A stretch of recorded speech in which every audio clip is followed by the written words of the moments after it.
Welcome to GW Integrative Medicine, the podcast about disease prevention and health promotion from the Office of Integrative Medicine and Health at the George Washington University School of Medicine and Health Sciences.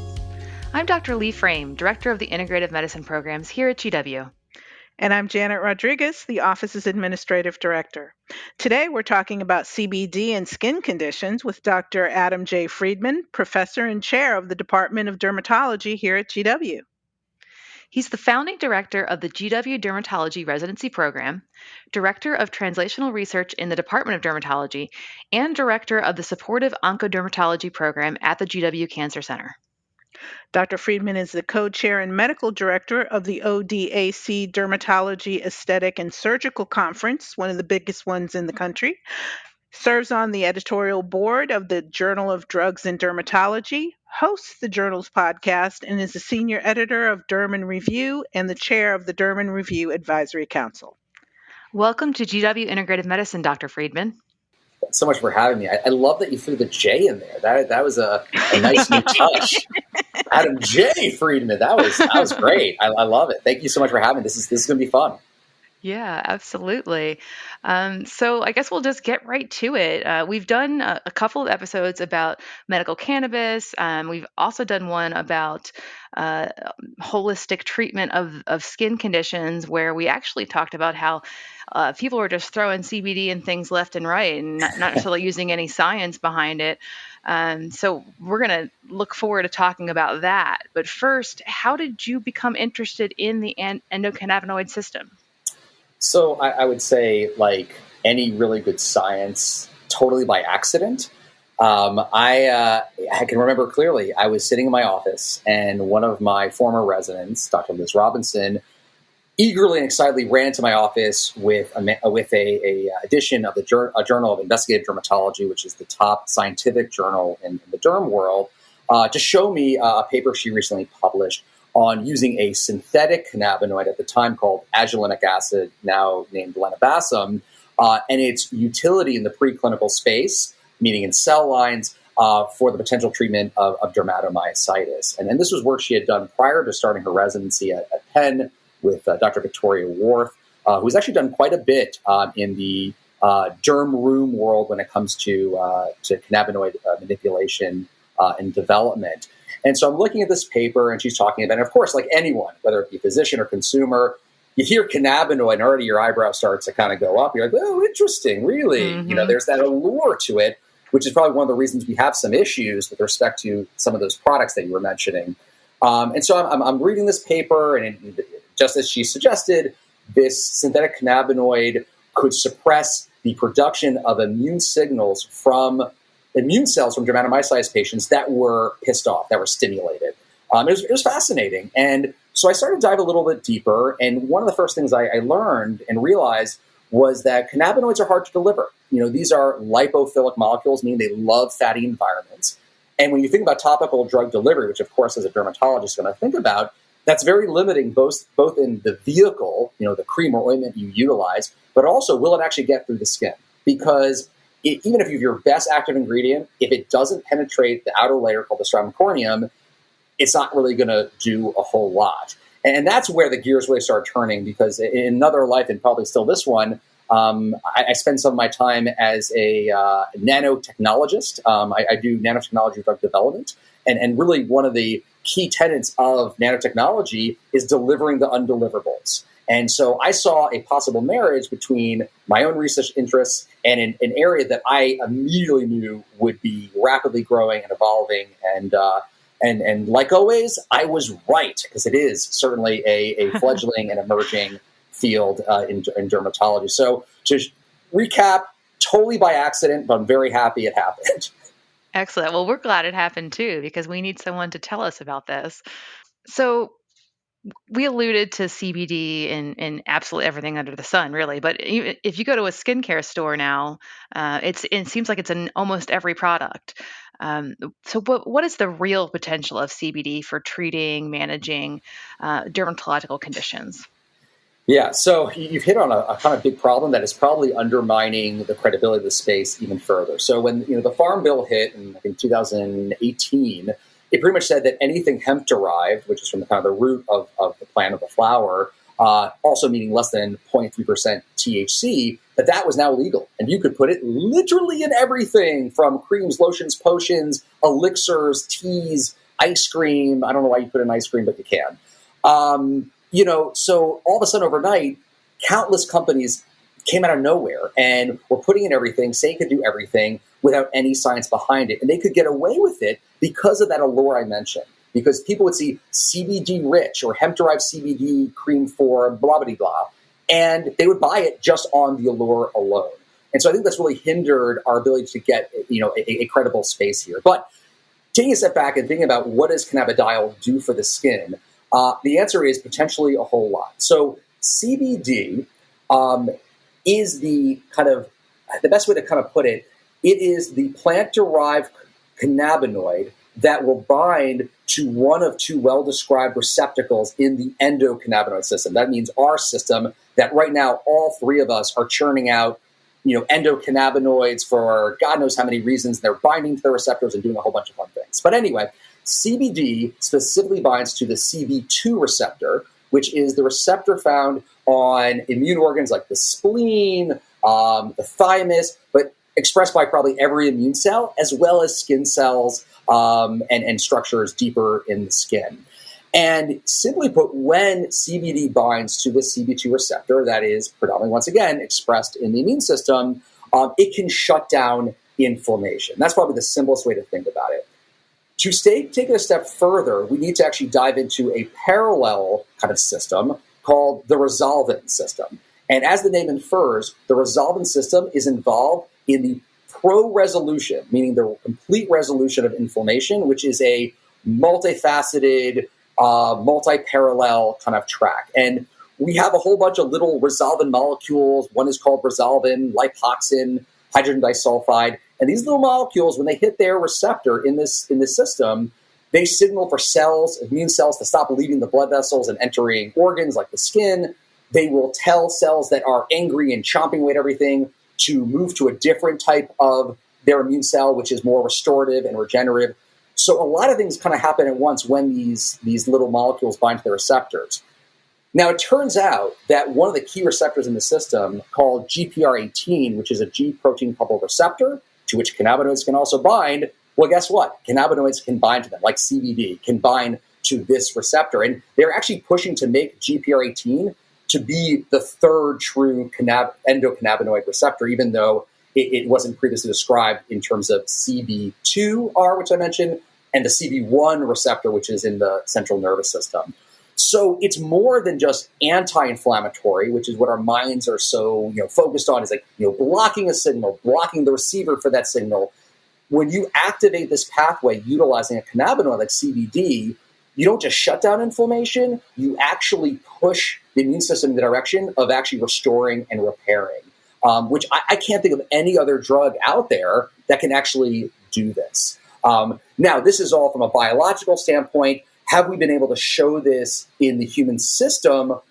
We're getting there, and I'm happy to go in a little bit, but at least with CBD, it's still kind of early. Wow, that's fantastic. I love seeing the science evolve like this. It actually reminds me of the early days of nutrition when we were still discovering vitamins, right? We didn't even know that, well, actually, even recently, we didn't know there was a vitamin K2. So Yeah. we're going to continue to find out more about the endocannabinoid system, I think, for quite a long time. And it's definitely promising. And I think your focus on the fact that this is more than just an anti-inflammatory and able to change the way the immune system works and bringing it back to that homeostasis state without having some of the negative effects of a lot of the other types of treatments, for instance, immunosuppressants have on the immune system. Right. Yeah, absolutely. And it's funny, I focus so much on inflammation, and no question when we think about CBD and its receptor CB2R, which is on immune cells, CBD, because it can bind to these G protein coupled receptors, these are everywhere. So actually CBD, we didn't think it would do this, but actually it can impart a benefit on pain, on itch, through other receptors like vanillinoid receptors, also known as TRPV receptors. It can have an effect on serotonin receptors, dopamine receptors. It can have an effect on the production of inhibitory signals like GABA. So there's a lot for us to learn. And I think the reason we're in our infancy is because of the fact that every cannabinoid from the cannabis plant was considered an illegal substance, Schedule 1 for so long, it hindered research and development. I mean, really, we've only been able to gain access to plant-derived or phytocannabinoids recently without having a DEA and having, God knows how much paperwork, which is probably one of the reasons why there's been more research in the kind of endocannabinoid space, endocannabinoids like anandamide or AEA, and then, of course, synthetics, where you take hopefully the best parts of the cannabinoids that we understand and purposely design them in the lab for an intended clinical impact. I'm really glad you brought up the synthetics, because I think that's one of the hot topics around medical cannabis is, do you need something that's broad spectrum, or is something targeted still going to work? Has that been explored in the skin?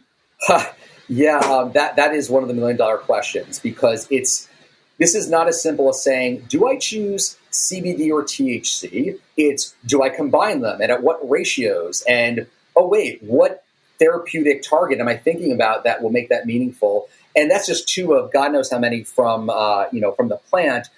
Same goes for synthetics. You can make synthetic cannabinoids that target only one receptor or actually both. And those already exist. And there are some really cool papers, even in journals like the Journal of Clinical Investigation, which is like the scientific or translational journal out there. Probably has the highest impact factor, or at least certainly did, looking at both combo synthetics or synthetics that target one receptor for things thinking of skin, targeting acne, targeting non-melanoma skin cancer.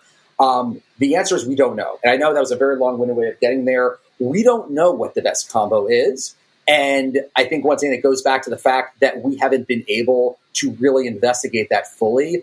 And at the end of the day, what it's going to require is buy-in, not just from physicians, not just from scientists, but from federal funding sources and industry. And I'd probably put more emphasis on industry, because they're the ones who are really going to invest the dollars to get a better understanding of this. Dr. Friedman, what is the current best evidence for dermatologists to incorporate topical CBD into their treatment and/or management strategies for patients?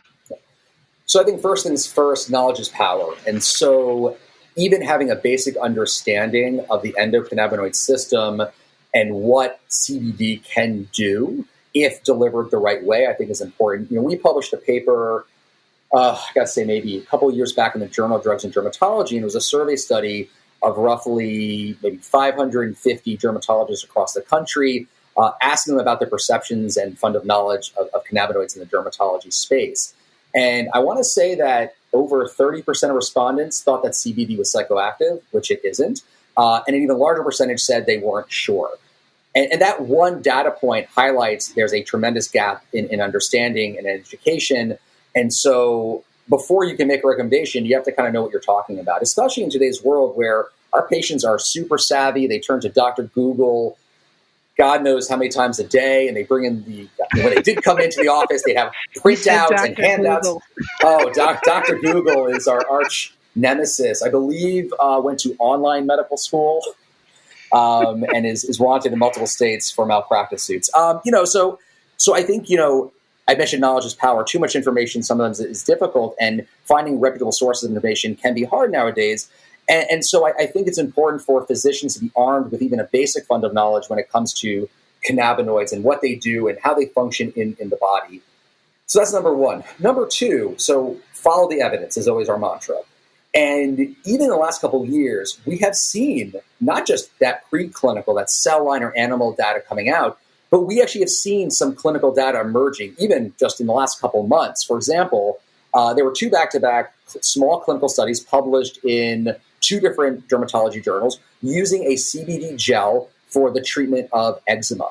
And while these were small studies, so you have to take it with a grain of salt, the investigators used standard metrics for evaluating efficacy, not just how did the patient look, but even more importantly, which I stress all the time, how does the patient feel? Patient-reported outcomes, PROs, I think are more important than any investigator global assessment or validated research tool, because if the patient doesn't like the experience, even though the drug works, they're not going to use it, so who cares?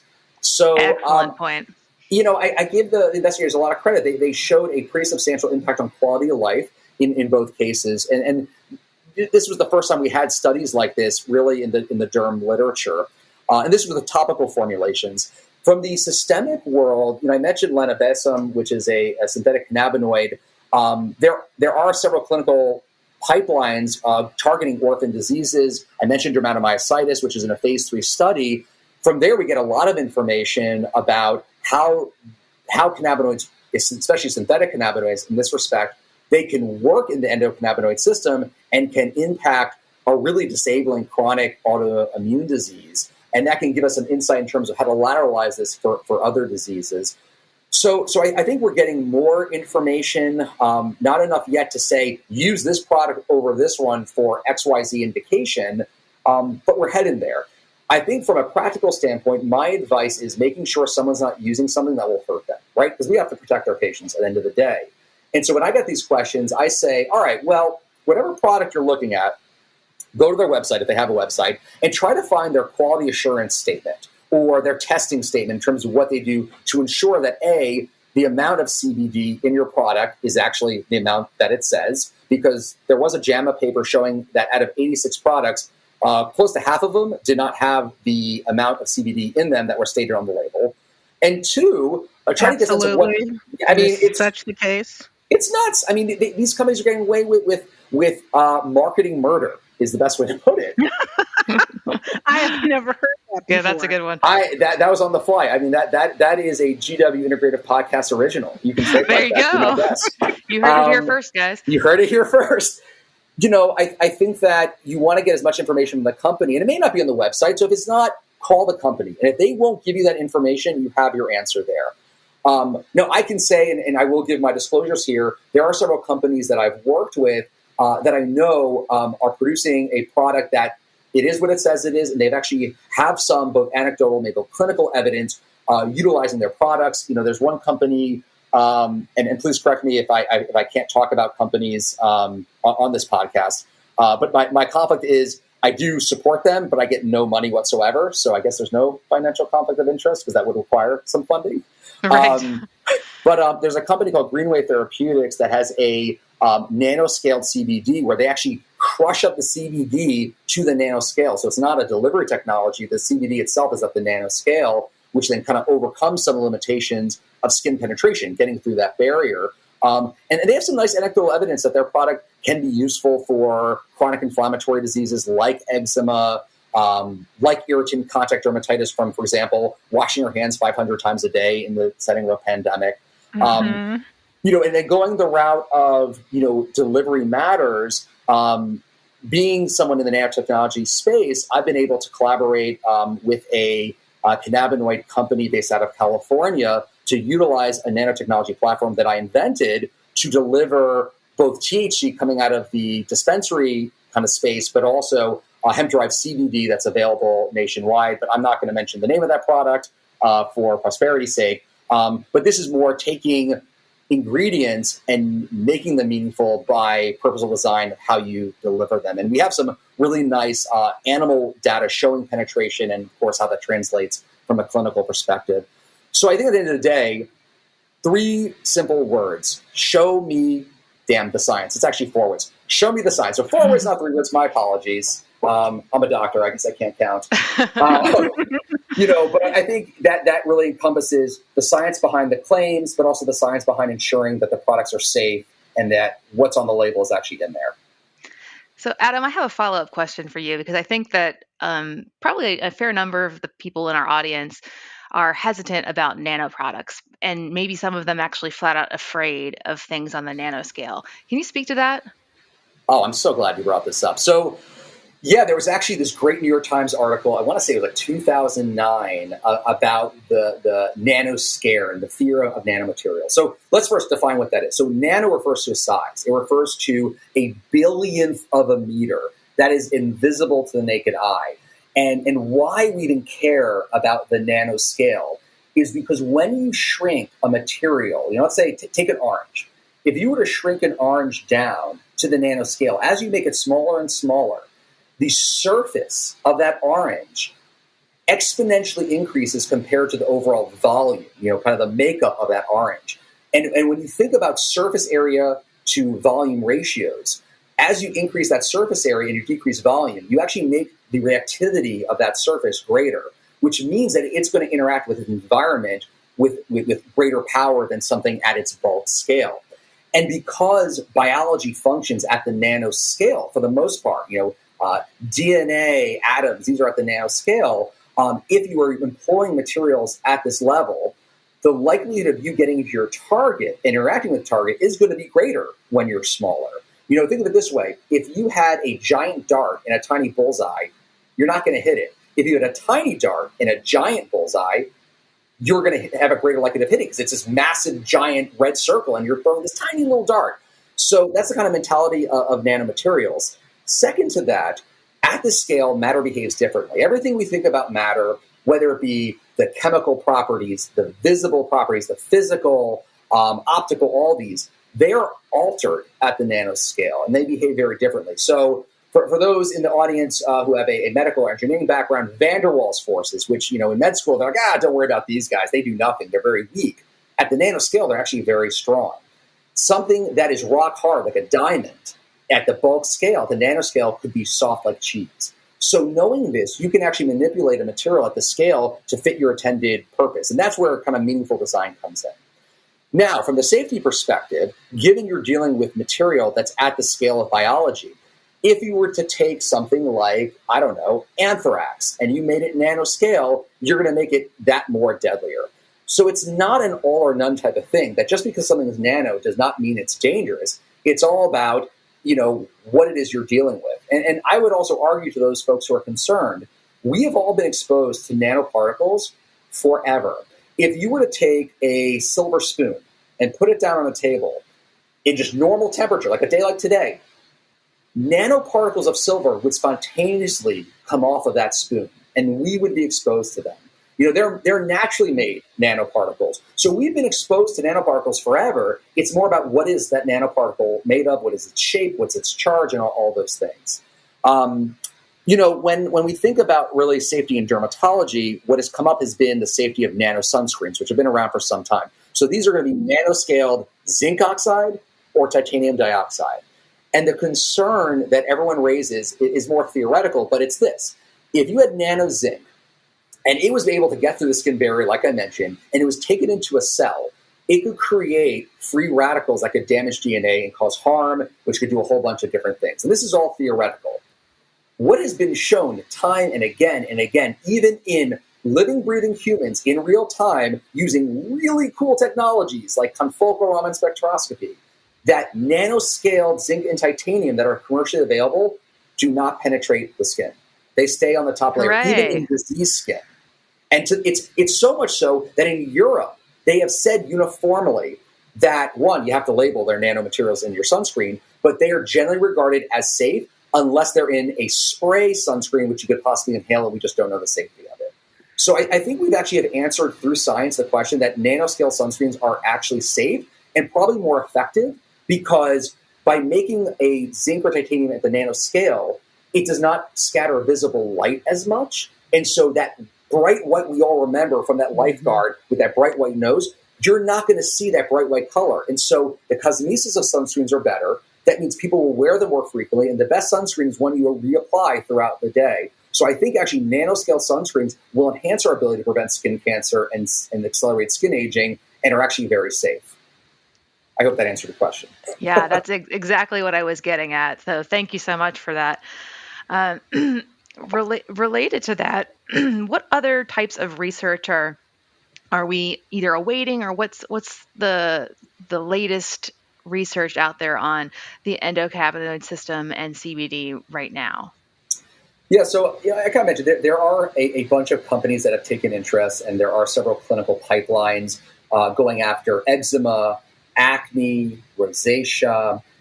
It's funny, there have been several animal studies that have been published for some time looking at CBD in many different clinical arenas, even in malignancy, and published in high-level journals, but nothing has come of it, probably due to the regulatory environment, and that certainly has changed. I could certainly drastically. Absolutely. I mean, it's actually the Wild West now. It's almost gone the other side. It's swung to the other side of the pendulum. And actually to that effect, the FDA has issued, I think, roughly 80, 90 warnings to various companies for overstating their marketing claims for some of these products. In the endocannabinoid system, I can speak to some of my own research. So I have been working at the bench with AEA anandamide, which can activate both CB1 and CB2 receptors and probably other G protein coupled receptors. And I'm targeting an orphan disease in dermatology, which is cutaneous lupus erythematosus. So lupus is an autoimmune disease, and when systemic, it affects probably every organ system, and by definition, it has to affect several. But there are actually a lot of patients who get skin-only disease. And this skin disease is extraordinarily disabling and has some really horrible permanence in terms of disfigurement. Mm-hmm. And as of right now, there's not a single FDA-approved drug for cutaneous lupus. We use things off-label. We use topical steroids. We use systemic immunosuppressants, like you mentioned, that come with a lot of baggage. And the reason why I've turned my focus, separate from it being an orphan disease, and it certainly is a hurdle and challenge in that respect, and I love a good challenge. Lupus may, in fact, be the first documented disease of endocannabinoid dysfunction. And what I mean by this, it's been shown that the proteins that regulate the breakdown of endocannabinoids, like AEA and 2-AG is another one, the protein called FAAH that kind of breaks them down in a kind of really well-controlled manner, this protein is overactive. It's overexpressed. And so patients with lupus, they're making cannabinoids, but they don't last long. And so they don't actually get to do what they're meant to do. And so the idea here is to supplement and to give that back to the skin where it's needed. But once again, you have to get through that skin barrier. And so we're employing nanotechnology to do that. And we're actually about to submit a paper on this where we use a well-validated mouse model of lupus where these mice, I kid you not, they develop full-blown systemic lupus. They get lupus nephritis, which is kidney disease. They have serum markers of lupus, but they also develop skin lupus, which we actually characterized in collaboration with rheumatology at Albert Einstein College of Medicine years ago. And we were able to, prevent the development of skin lesions, which all these animals get, applying it to the skin twice a week. But also we allowed the animals to develop lesions and then treated it same way twice a week. And we could clear them, but only using the nanoparticles. If we just threw anandamide and coconut oil on the skin, it did absolutely nothing. So that highlights that mantra, vehicle matters, delivery matters, not just, actually, I would say it's almost more important than what you're delivering in some respects. So we're hopeful that this is going to be something that will be available in the near future, given the delivery technology is safe to use, has been validated in humans.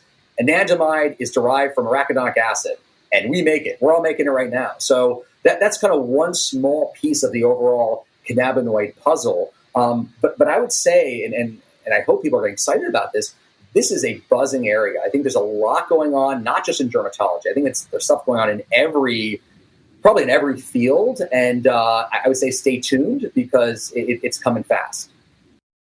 Well, I'm really glad I asked you that question. Unfortunately, that's all the time we have for today. But thank you so much for joining us, Adam. We really learned a lot. My pleasure. Thanks for having me. This is the GW Integrative Medicine podcast from the GW Office of Integrative Medicine and Health. I'm Dr. Lee Frame. And I'm Janet Rodriguez. Thanks for listening.